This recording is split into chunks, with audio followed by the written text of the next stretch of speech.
Okay,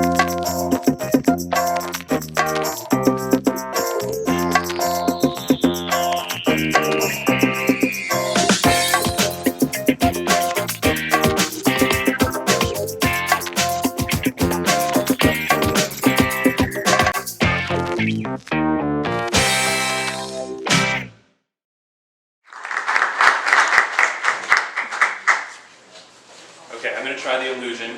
Is this the right level? Okay. Hi, everyone.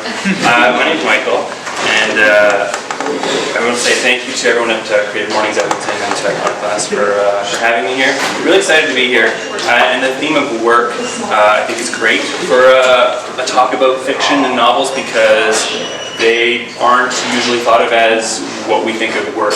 They have this magical quality perception to them, and I'm going to try and debunk that a little bit for you, at least in my experience of how I wrote my novel. So, yeah, I guess you heard a little bit of my resume. I'm kind of a freelance journalist by day, writer, editor, but I'm going to take you back to 2008 when I was a university student in Vancouver, and I think like a lot of people, maybe even like a lot of people in this room, I had the kind of inkling, kind of a secret bucket list item that like one day I thought I wanted to write a book and I didn't really know how to do it. And I think what stopped me for a long time was that idea. I was just talking about this magical idea, right? We don't think of novels as an achievable task in the way that a lot of other things are. They have this, you know, in the film version, there's like a montage, and the montage starts with someone like furrowing their brow, and then suddenly there's this moment, and then the montage suddenly gets very quick, and you speed through something that happens off screen, or they're typing but you can't see their screen, and then suddenly there's a book. And I think that, I get why that story exists, but if you're trying to do it, it's not particularly helpful. And that's how I found myself. I didn't really know, I had the kind of the energy, I didn't know how to apply it, I didn't know what writing a novel literally looked like. You know, I didn't know what it looked like at the desk, working on it. So in 2008 and the years around there, I went to school here at a place called Fraser University, and you may better know it as in the left there. I believe it's a wrecked library, I think, from Battlestar Galactica. Top right is near the bus stop, which they turned into an FBI base for Agent Cody Banks. And then down in the bottom left, The Day the Earth Stood Still, John Hamm and Jennifer Connelly investigated. I think they landed a helicopter in the football field. That's while I was going to the school. So, as I was kind of thinking about like what could I possibly write a novel about, I suddenly realized that the school I went to is an odd place. It's literally on top of a mountain just outside Vancouver. And it's very odd, concrete, harsh architecture that I think is quite beautiful, but is jarring. And it's used all the time in other settings where it plays these kind of odd worlds, and it never really got to be itself. And so I think that was kind of the first decision that I realized I was making, was that, you know, that might make a pretty good setting. The other thing I find very paralyzing, and I think when you ask most novelists, or even aspiring novelists, what the hardest thing is that you have to make about 1 million decisions before you can actually start writing, or at least it feels that way. You know, what's the tone? Is it first person? Is it third person? Where's the set? All this type of thing. I remember the novelist Gabriel Garcia Marquez said he worked on the first page of 100 Years of Solitude for years, I think. And then suddenly, as soon as it clicked, the rest of the book poured out of him. And I think that's a feeling that a lot of people, a lot of writers would relate to, which is once you kind of know how your particular book sounds, you know it for sure, and you know it clearly, and you believe it, then you can kind of work from there. But getting to that place is often difficult. So in my head, I thought, this setting, you know, this is workable. I can do something there. From there, this is kind of when I hit had the moment for me, which is that I was working at this the student newspaper at Fraser, and I was studying English. In one of my courses, I had read a book called Lucky Jim, which is quite a famous, silly literary novel, and kind of introduced me to this world of campus fiction, which is this corner of literary fiction where it's allowed to be silly. I thought that was amazing. Everyone was kind of falling down staircases and getting drunk and saying ridiculous things, and it just felt a lot more lively than a lot of the other stuff I was reading.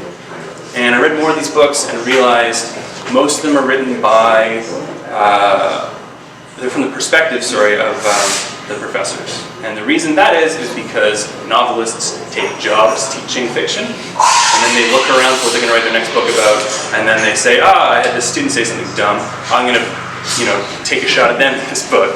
And then, these books always have this kind of very similar perspective. It's about professors having an affair with each other, that type of thing. So I had the idea, the student perspective hadn't really been written about as far as I could tell at the time, and the student newspaper as well hadn't really been written about. And so again, in that idea of kind of filtering out all of those decisions you have to make, I thought, well, I already go to this school, I already work at this newspaper, I don't have to do any research. That's a huge plus in my book, still is. And suddenly I had, once I had made those kind of 3 or 4 key decisions, suddenly I started having this vision of like what a book like that might look like. And, but I think the obstacle still at that point was there's this black box stage that happens where you have the idea, something happens, I don't know what it is, and then there's a book. And so I was trying to solve that. In the process, I moved from Vancouver to Edmonton. I got a job in an office where I had to wear a tie, and I didn't have a lot of time. So what I had done while I still went to the school, I took a lot of notes, I had these outlines, I kind of knew what I wanted it to do, but again, in this kind of popular conception, I'm supposed to be at a desk for 8 hours, and then at hour 7, something's supposed to come to me, and I didn't have 8 hours to do that. I had about 30-minute lunch break, and night times maybe.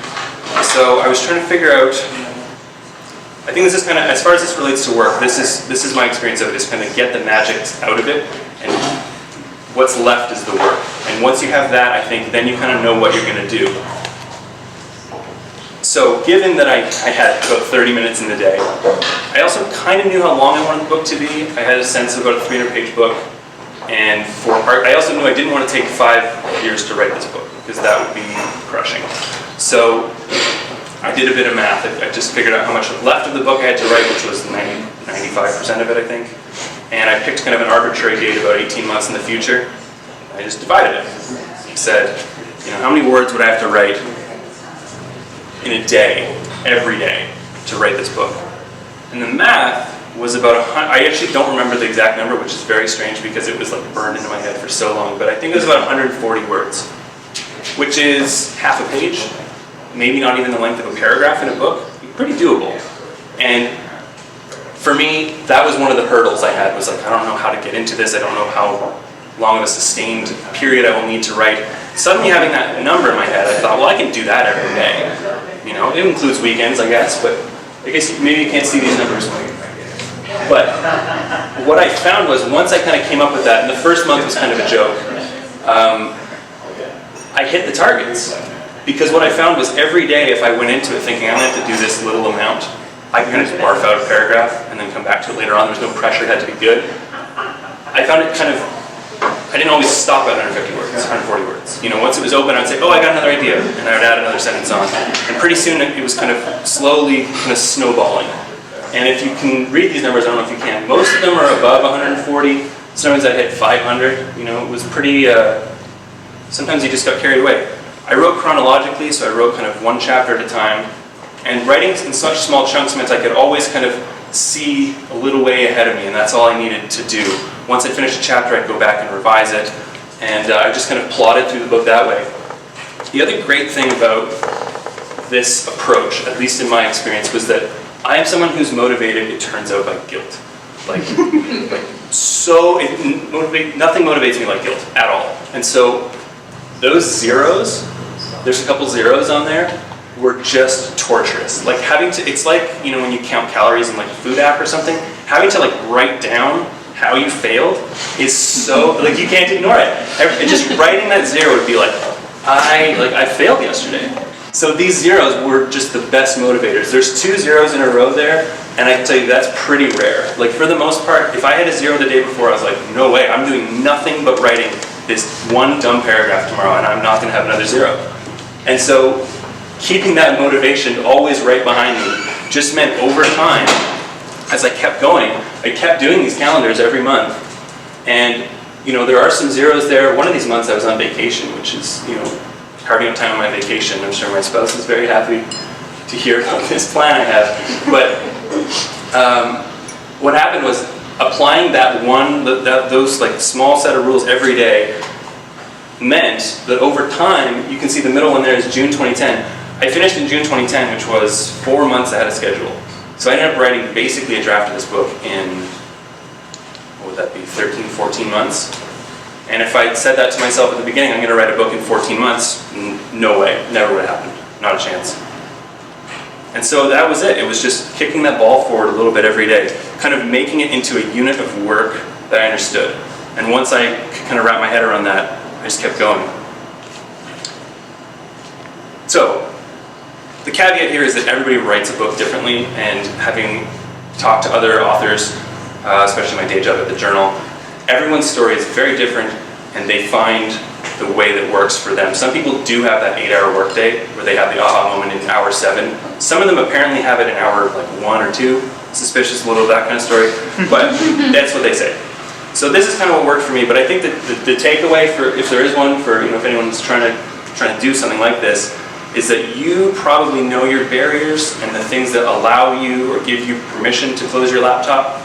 And if you can trick your way into removing those barriers, even slightly, to get a little bit done and a little bit more done, it truly does add up. The quote here, again, I don't know if you can see it, but I watched a documentary about Slavoj Žižek, the Slovenian philosopher, and he says, just very offhandedly, the best writing advice I've ever heard.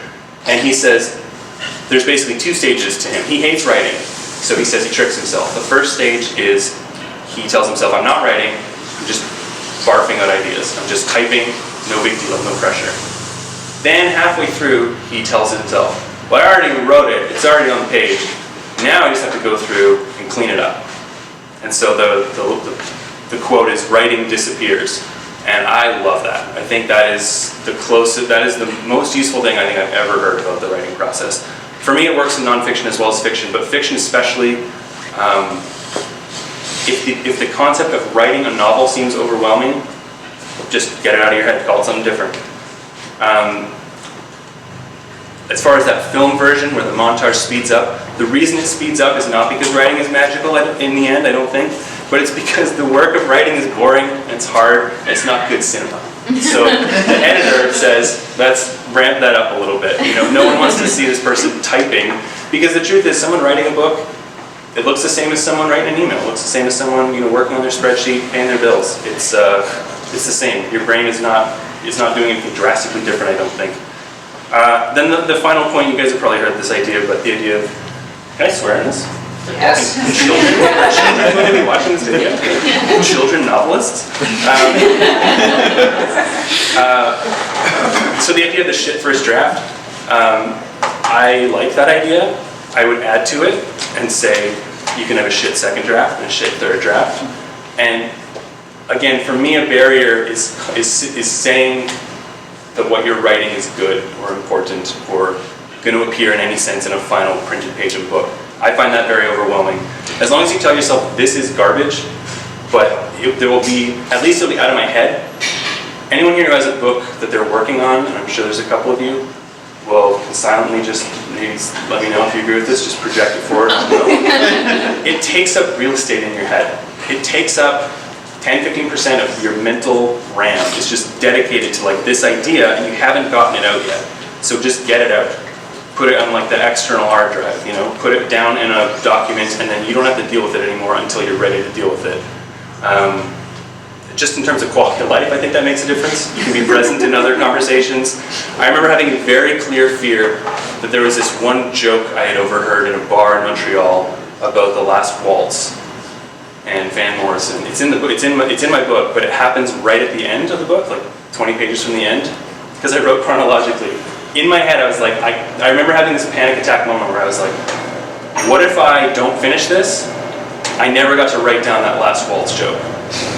Why am I keeping that in my head for years? It was probably 3 years after it happened before I wrote it down.